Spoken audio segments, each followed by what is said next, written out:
భారత పార్లమెంట్ ముఖ్యంగా లోక్సభ స్పీకర్ ఓం బిర్లాకి వ్యతిరేకంగా అపోజిషన్ పార్టీస్ ముఖ్యంగా ఇండియా గ్రూపు ఇంపీచ్మెంట్ అంటే నో కాన్ఫిడెన్స్ మోషన్కి నోటీస్ ఇవ్వడం జరిగింది. 118 మంది ఎంపీలు సంతకం చేసి భారతదేశ చరిత్రలో, భారత స్వతంత్ర పార్లమెంటు చరిత్రలో ఇలా కొంతమంది ఇవ్వడం జరిగింది. ఇప్పుడు వరకు ఎప్పుడూ విజయం సాధించలేదు.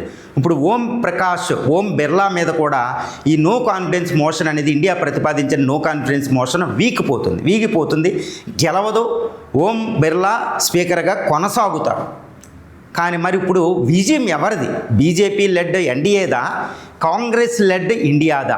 ఇది మనం చాలా జాగ్రత్తగా చూడాలి. ఎందుకు ఈ నోటీస్ ఆయన మీద నో కాన్ఫిడెన్స్ మోషన్ ప్రవేశపెట్టారు? ఎవరి మీద? ఓం బిర్లా, లోక్సభ స్పీకర్ అండి, చాలా అత్యున్నతమైన పోస్టు. ఇండియా కాన్స్టిట్యూషనల్ ప్రెసిడెన్స్ ప్రకారం, ప్రోటోకాల్ ప్రకారం is the supreme of the parliamentary వ్యవహారాలండి. జాయింట్ సెషన్ అని ఇలాంటి అన్ని విషయాల్లోనూ ఉంటుందన్నమాట రాజ్యాంగబద్ధంగా. మరి అంతటి నేత మీద ఎందుకు ప్రవేశపెట్టారు రాజ్యాంగబద్ధ పోస్ట్ మీద అంటే, ఆయన వ్యవహార శైలి అని కాంగ్రెస్ చెప్తుంది. ఏంటి?